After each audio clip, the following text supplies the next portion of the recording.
பொய்களையே மூலதனமாக கொண்டு அண்ட புழுகு ஆகாச புழுகை எல்லாம் தாண்டி உலகில் எவரும் ஏற்றுக்கொள்ள முடியாத அப்பட்டமான பச்சை பொய்களை ஒருவர் உதிர்த்து வருகிறார்.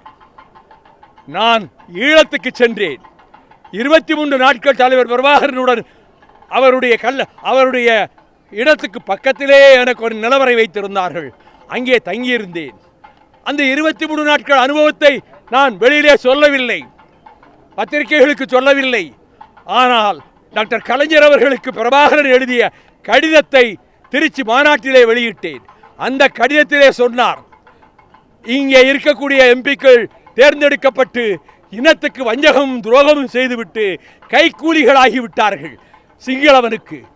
ஆனால் உங்களுடைய தம்பி வைகோபாலசாமி அங்கே இருந்து உயிரை பற்றி துச்சமாக நினைத்து மரணத்தை எதிர்கொண்டு 2 நாட்டு இராணுவமும் கடற்படையும் இருக்கின்ற இதை ஊடறுத்து கொண்டு என்னை வந்து பார்க்க வந்ததை நான் பெருமையாக மட்டுமல்ல, இதை நினைத்தாலே 1000 முறை நான் சாகலாம், 1000 முறை நான் இறக்கலாம் என்று அவர் கைப்பட எழுதிய கடிதத்தை டாக்டர் கலைஞரிடம் தந்தேன். திருச்சி மாநாட்டிலே வெளியிட்டேன். எந்த பத்திரிகையும் அதை வெளியிடவில்லை. நான் அதை பற்றி கவலைப்படவில்லை. ஆதாரங்கள் இதை போல இன்னும் 100 கணக்கிலே என்னிடம் இருக்கின்றன. அவற்றையெல்லாம் நான் வெளியிடவில்லை. அது வெளியிடுகிற காலம் வரும். அப்பொழுது விடுதலை புலிகளுக்கு நாங்கள் எவ்வளவு எங்களை அர்ப்பணித்துக் கொண்டு அவர்களுக்கு பணிபுரிந்தோம், பக்கபலமாக இருந்தோம் என்பதை நாடும் ஏடும் உலகெங்கும் வாழும் தமிழர்களும் அறிந்து கொள்வார்கள். முத்துக்குமார் முதல் 19 பேர் செத்து மடிந்தார்களே, அவர்கள் உடல்களை தழுவி எழுந்த தழல் மீது ஆணை, அவர்கள் உடலை பற்றி எரித்து சாம்பலாக்கிய நெருப்பின் மீது ஆணை என்ற நோக்கத்துக்காக அவர்கள் தியாகம் செய்தார்களோ, அந்த நோக்கத்துக்காக நாங்களும் தியாகம் செய்ய தயாராக இருக்கிறோம், போராட தயாராக இருக்கிறோம், பாடுபட தயாராக இருக்கிறோம். நான் வம்பு வளர்க்க விரும்பவில்லை. ஆனால் ஒரு புனிதமான ஒரு வரலாற்றில், தியாக ரத்தம் நிரம்பிய ஒரு வரலாற்றில் தியாக ரத்தினங்களாகிய அந்த விடுதலை புலிகளை, அதன் தலைவரை கொச்சைப்படுத்துகின்ற விதத்திலே நம்மை முன்னிலைப்படுத்த வேண்டும் என்று பொய் பேசுவது அநீதி. அநீதி தமிழ் இனத்துக்கு செய்கின்ற, தமிழ் ஈழத்துக்கு செய்கின்ற அநீதி. நான் பிரசல்ஸிலே போய் பொது வாக்கெடுப்பு நடத்த வேண்டும் என்று சொன்னேன். அதற்கு பிறகுதான் எல்லோரும் சொல்ல ஆரம்பித்தார்கள்.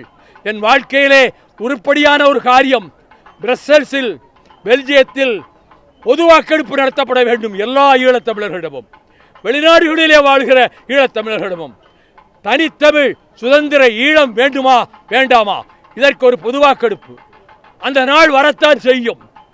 உலகிலே சின்னஞ்சிறு நாடுகள் ஒரு 50 நாடுகள் தோன்றிவிட்டன. அதை போல தமிழ் ஈழமும் வளரத்தான் செய்யும்.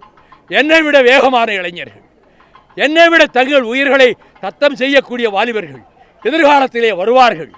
அவர்கள் இந்த மண்ணின் பெருமையை உணர்வார்கள். ஈழ போரை நெஞ்சிலே வரித்துக் கொள்வார்கள். அப்படி ஒரு காலம் வரும். தமிழீழம் மலரும்.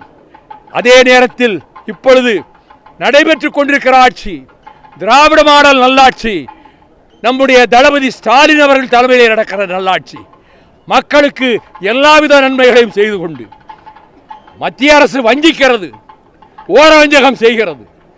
நிதிநிலை அறிக்கையை பாருங்கள், தமிழ்நாட்டுக்கு எதுவுமே இருக்காது. அவர்கள் இந்த செய்கின்ற ஓர வஞ்சகம் நெஞ்சிலே தணலாக கொழுந்து விட்டு எரிகின்ற நெருப்பாக இருக்கிறது. அதைத்தான் திராவிட மாடல் நல்லாட்சி நடத்துகின்ற தளபதி ஸ்டாலின் தலைமையில் 2026 நடக்கப் போகிற தேர்தலில் பெரும்பான்மை திமுக கழகம் பெறும். கூட்டணி கட்சிகளோடு சேர்ந்து போட்டியிட்டாலும் திமுக மட்டும் தனிப்பெரும்பான்மை பெறும். அப்படி ஒரு சூழல் உருவாகும் என்பதிலே நான் உறுதியான நம்பிக்கை வைத்திருக்கிறேன். அண்ணாவின் மண்ணிலே இருந்து பெரியாரையே மண் என்று பேசுகிற துடிச்சல் எப்படி வந்தது? எவரும் இப்படி பேசியதில்லையே. இந்த பூமி திராவிடர் பூமி, காவிரி பாய்கின்ற பூமி. வீராதி வீரர்கள் இங்கே வேலும் வாளும் தூக்கிக் கொண்டு பல நாடுகளை கைப்பற்றிய வரலாற்றுக்குரிய பூமி. ஆகவே இந்த பூமியில் நான் சொல்லுகிறேன், நிச்சயமாக பிரபாகரன் அவர்களின் கனவும் நிறைவேறும். அண்ணா தொடக்கத்திலே கொண்ட, பெரியார் கனவு எடுத்து சொன்ன அந்த தனிநாடு கோரிக்கையும் நிறைவேறக்கூடிய சூழ்நிலையை மோடி போன்றவர்கள், அந்த இந்துத்துவா தத்துவத்துக்குரியவர்கள் கொண்டு வர முயற்சிக்கிறார்கள். அவர்கள் அலகாபாத்திலே பிரயாக்ராஜ் நகரிலே ஒரு மாநாடு போட்டார்கள். அந்த மாநாட்டினுடைய முதல் தீர்மானம் என்ன தெரியுமா? இனிமேல் இந்தியா என்று அழைக்கக்கூடாது, பாரத் என்று தான் அழைக்க வேண்டும். இனிமேல் இங்கே இஸ்லாமியர்களுக்கு ஓட்டு கிடையாது, கிறிஸ்தவர்களுக்கு ஓட்டு கிடையாது. டெல்லி தலைநகர் மாற்றப்பட்டு வாரணாசி தலைநகர் ஆகும். இது அவர்கள் போட்ட தீர்மானம். இந்தியும் சமஸ்கிருதம் மட்டும்தான் இந்த நாட்டிலே இருக்கும், வேறு மொழிகளை அழித்துவிட்டு தான் வருவேலை என்ற பிரகடனத்தை வெளியிட்டார்கள். இது மக்களுக்கு தெரியாது. ஆனால் நாங்கள் திராவிட இயக்கத்திலே எங்களை அர்ப்பணித்துக் கொண்ட காரணத்தால் நான் 27 முறை சிறை சென்றிருக்கிறேன். 6 ஆண்டுகள் சிறையில் இருந்திருக்கிறேன். தமிழுக்காக, தமிழர்களுக்காக, இந்திய எதிர்ப்புக்காக, ஜனநாயகத்தை பாதுகாப்பதற்காக, சர்வாதிகாரத்தை சாய்ப்பதற்காக தியாகம் செய்த இந்த உடல் இந்த மண்ணுக்கு போனாலும் என்றைக்கும் இந்த கொள்கைகளுக்காக வாழ்ந்தான் இவன் என்று சொல்லக்கூடிய நிலைமை தானாக உருவாகும். என் மனைவியின் அண்ணன் மகன் சரவண சுரேஷ் எங்கள் குடும்பத்திலே எங்களை பற்றி தவறாக ஊடகத்திலே ஒரு கட்சி செய்தி போடுகிறது என்பதற்காக 5 லிட்டர் பெட்ரோலை ஊற்றி கொண்டு விருதுநகர் வீதியிலே தீ வைத்து தன்னைத்தானே அழித்துக் கொண்டான். என் குடும்பம் ஒரு உயிர்பேலியை கொடுத்திருக்கிறது. காயப்பட்ட புலிகளை என் தாயார் 1.5 வருடம் சோறு போட்டு காப்பாற்றினார். அந்த 20 பேர் கடைசியிலே கைது செய்யப்பட்ட போது என்னுடைய தம்பி ரவிச்சந்திரன், நான் என் மனச்சாட்சியின்படி அவர்களை என் வீட்டில் வைத்திருந்தேன்.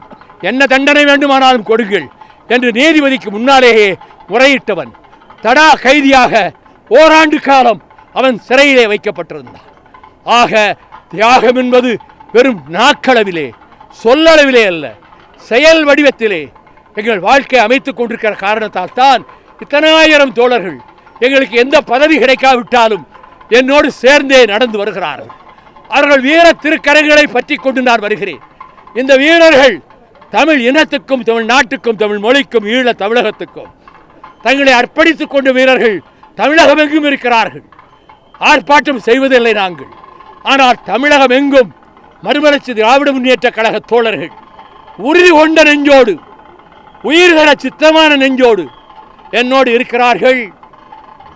அண்ணாவினுடைய புகழும் பெரியாரினுடைய புகழும் டி.எம். நாயர், தியாகராயர், நடேசனார் புகழும் இந்த மண்ணும் விண்ணும் இந்த கடல் அலைகளும் காற்றும் இருக்கின்ற வரையில் நிலைத்திருக்கும்.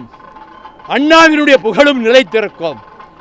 ஆகவே வரப்போகிற தேர்தலில் திராவிட முன்னேற்ற கழகத்தின் தலைமையிலான திராவிட மாடல் ஆட்சி நடத்துகின்ற அந்த கூட்டணி வெற்றி பெற வேண்டும். அதற்கு வாழ்த்து சொல்லுங்கள் அண்ணா அவர்களே என்று யாசித்து அவரிடம் கேட்டுவிட்டு, நாங்கள் இந்த நேரத்திலும் இவ்வளவு பத்திரிகை நிருபர்களும் ஊடகவியலாளர்கள் வந்ததற்கு என் நெஞ்சம் நிறைந்த நன்றியை நான் தெரிவித்துக் கொள்கிறேன். வாழ்க தந்தை பெரியாரின் புகழ், வாழ்க பேரறிஞர் அண்ணாவின் புகழ், வாழ்க டாக்டர் கலைஞரின் புகழ், வெல்க திராவிட மாடல் ஆட்சி நடத்துகின்ற இன்றைய முதலமைச்சர் அவர் தொடுக்கின்ற போர் ஜனநாயக போரிலே வெல்க என்று வாழ்த்தி நான் விடைபெற்றுக் கொள்கிறேன். வணக்கம்.